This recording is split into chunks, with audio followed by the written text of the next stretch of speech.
inheritance cycle.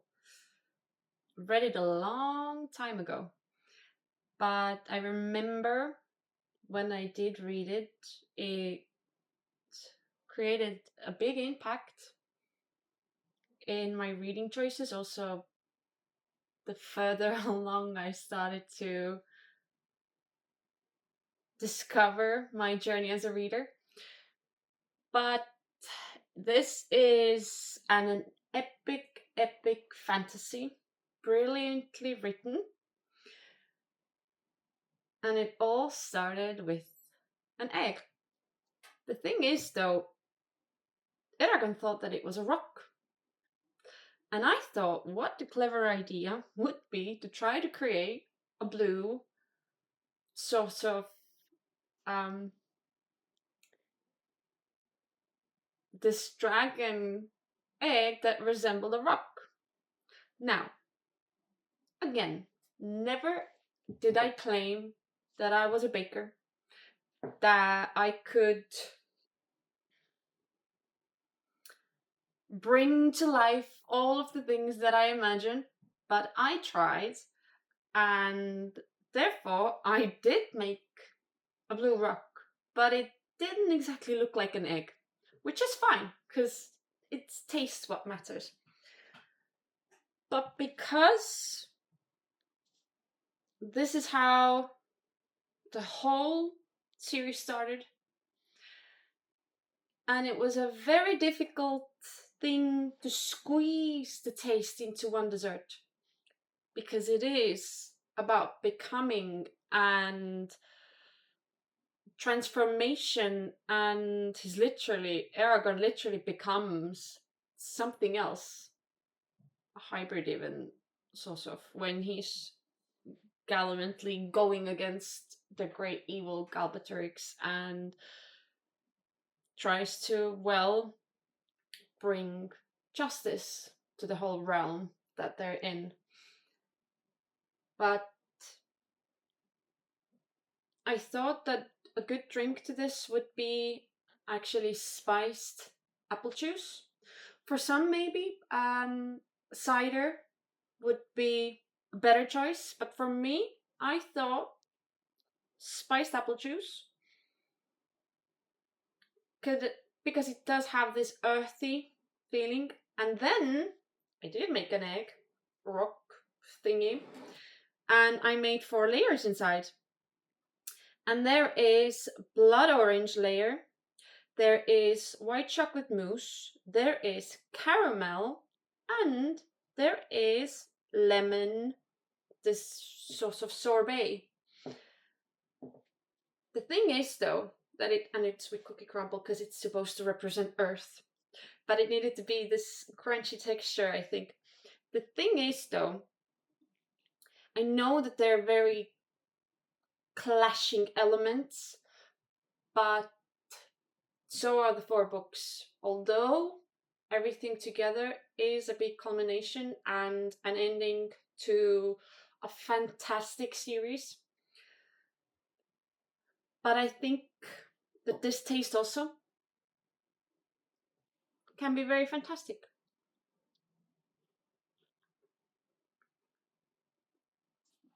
I can just feel the different textures coming to life simultaneously. It's a difficult thing to do, to incorporate a big series like this. That's an important, especially to fantasy readers. But I tried. I tried my best. And I think I kind of delivered on the taste. Not on the execution, on the taste. So, good books.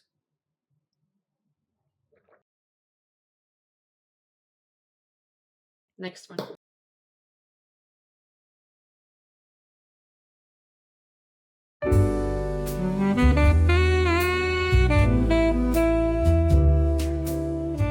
So this next one is a little bit different to Eragon.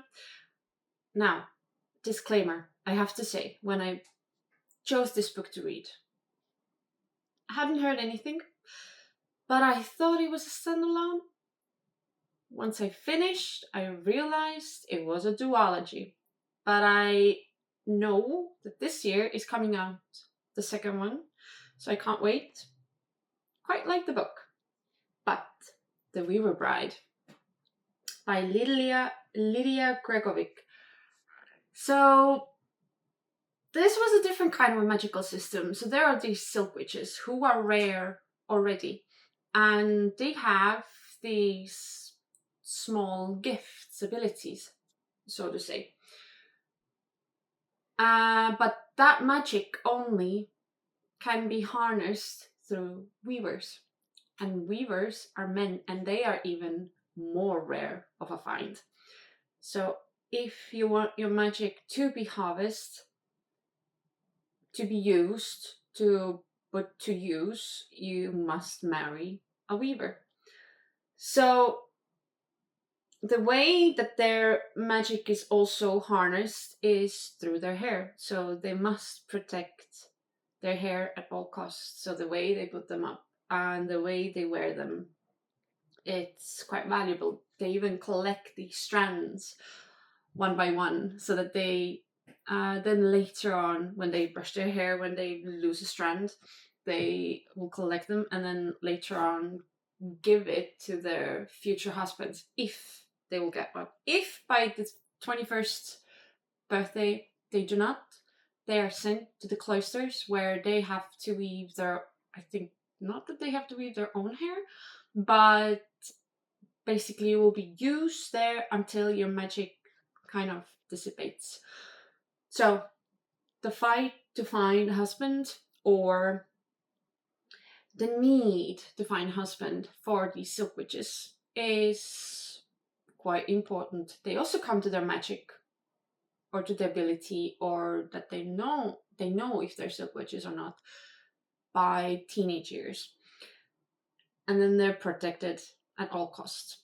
But to get a weaver husband, you must be eligible, you must be high status, you must have good education, parents, lineage, you name it, because there are fewer weavers, fewer men who can take only one bride, one wife throughout their life.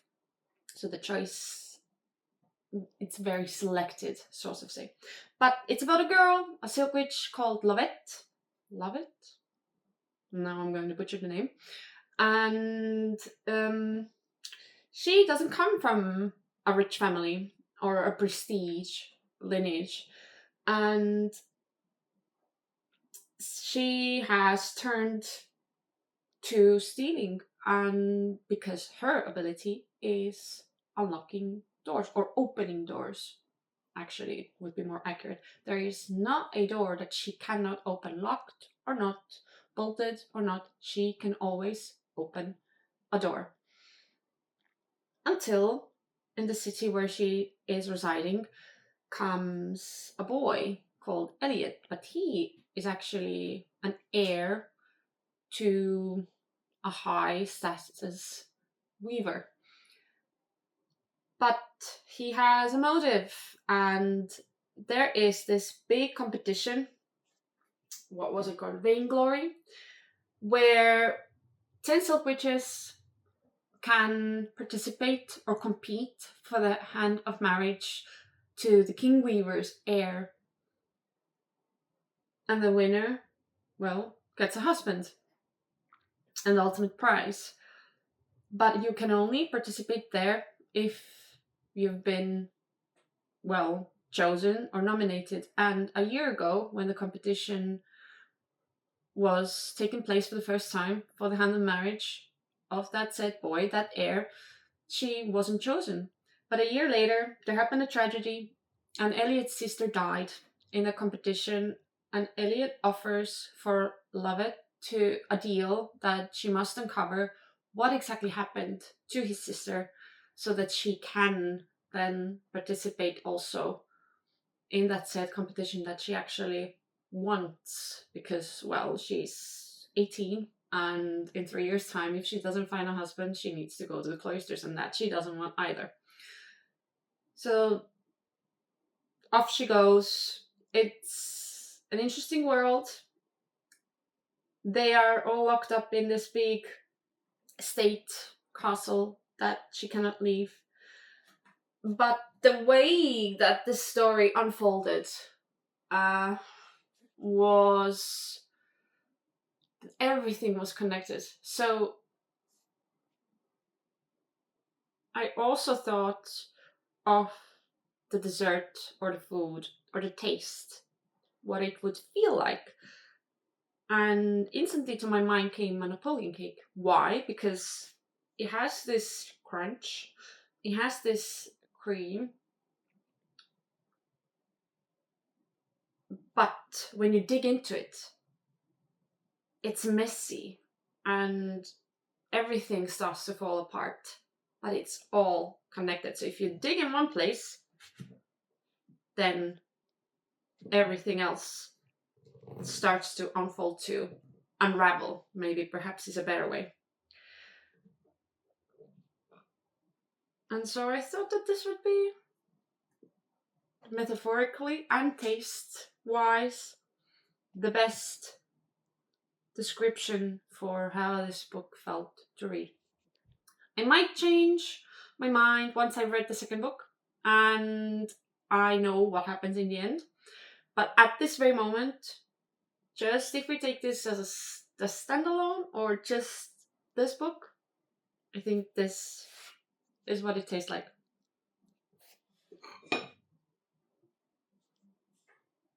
But I paired it with a black cherry old fashioned, ice, whiskey, cherry syrup, and a little bit of orange because it needed a richer, more refined taste on the side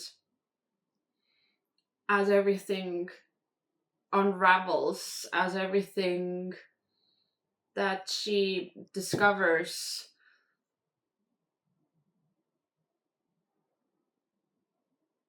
it just needed something richer, something to enhanceiate the taste of the Napoleon cake. Yeah, I think I nailed it. If you've been cooped up too much in the city, thinking about reconnecting with the nature, or just to travel, then come join me here. Come stay in one of these fantastical, beautiful tree houses. We've got 4 to choose from. So go visit treehouseestonia.ee. That is treehouseestonia.ee. Let's check it out.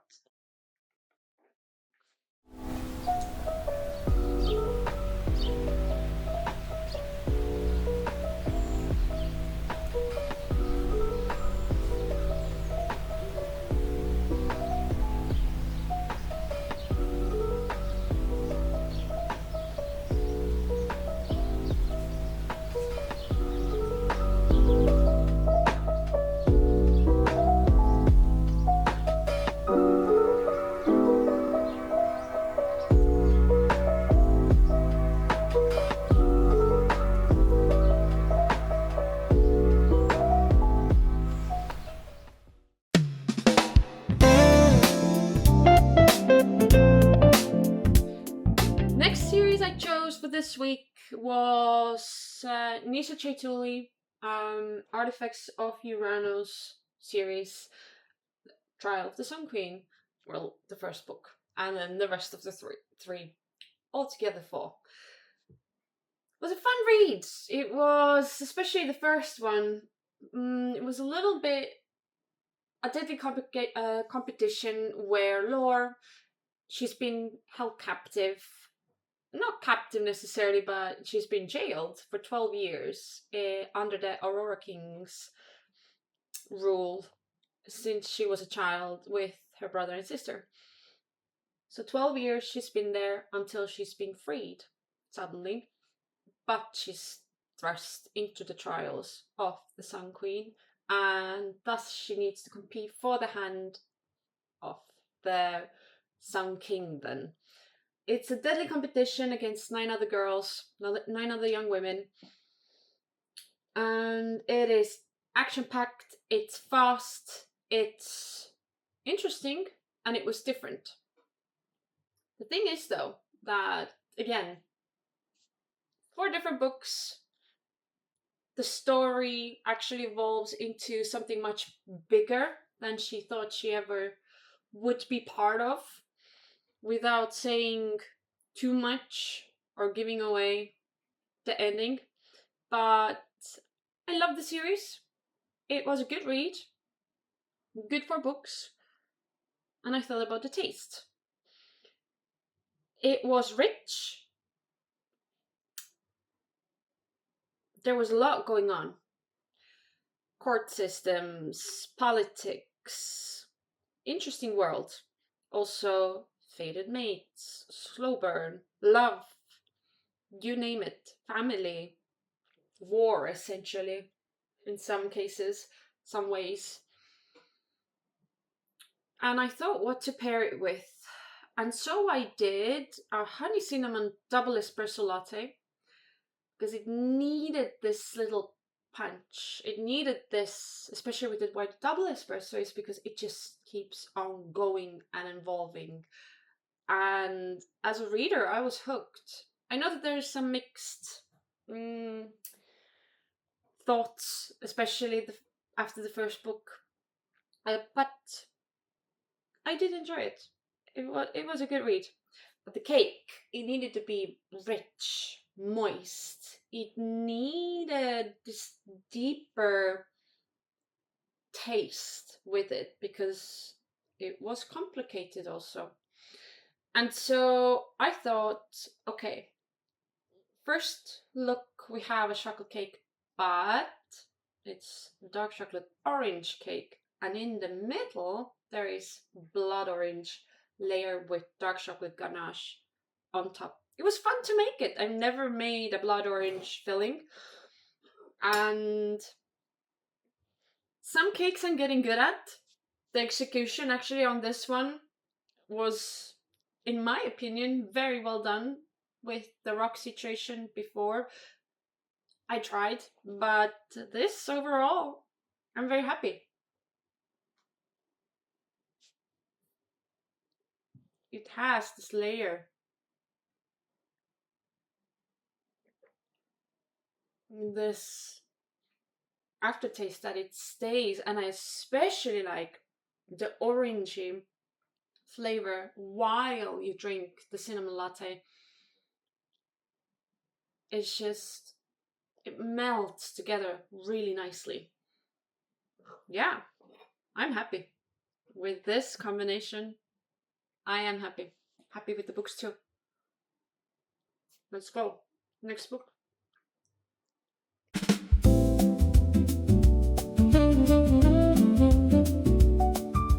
Study in Drowning by Ava Reed. Different read, different feeling. I have a fork in my hand. Sorry, I'm pointing because I cannot wait to get into this exquisite dessert that I made. And I'm so proud. But so it's about a young girl named Effie. And she's loved this book. There's one book, a fairy tale, that she's read over and over, and it's gotten her through some sad feelings, deep feelings, tough times. And now that she's in uni, she hears that this late author's family, the book that he wrote, the family is now looking for an architect to help redesign his manor. Manor? I think that's how you pronounce it. So she goes there with the hopes of rebuilding this big, gorgeous estate. But she finds that there is actually someone else already before her, Preston. But he is there to actually uncover, to show to the world that the author is a fraud.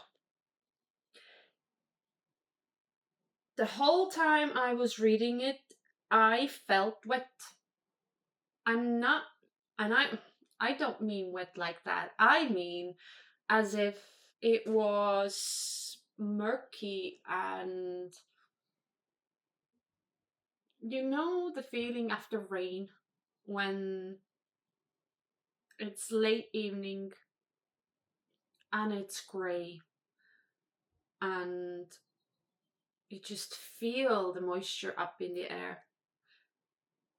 how it clings to your skin.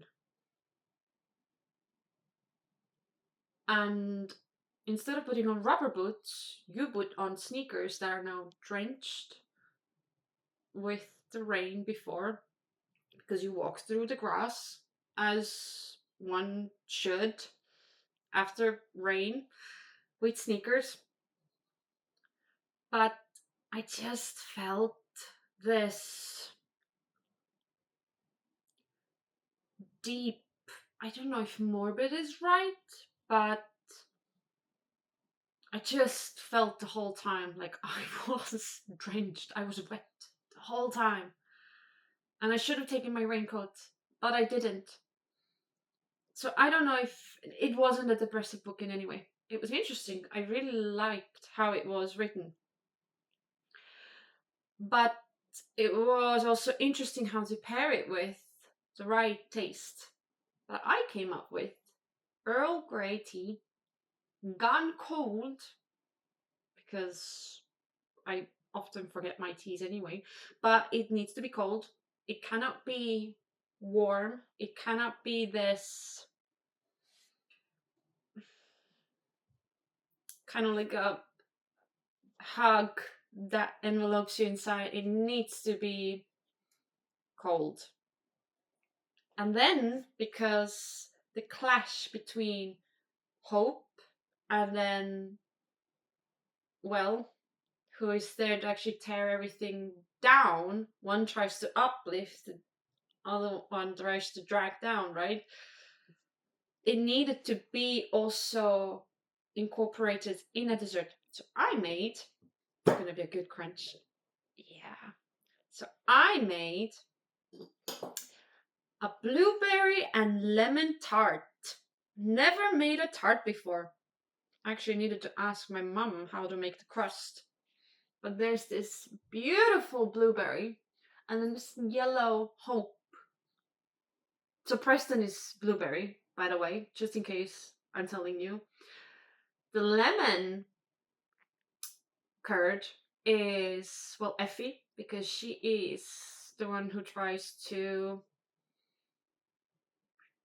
well, rebuild, I suppose, repair, make something better, because she clings also on to the hope of the book that it gave for her, right? She tries to honor the author in her own way. And then the crust, as it crumbles, as it breaks, well, it's the manner, right? So everything combined, I did fucking awesome. Fuck me. I already ate one before today. I wanted to taste how it tasted, because I made 7. I'm gonna eat one more after this, I'm afraid.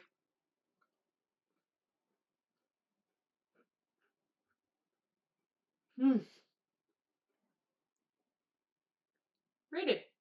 It's a good book. This is the end of this episode. Come join me next week. Let's see what books we will taste. Bye now.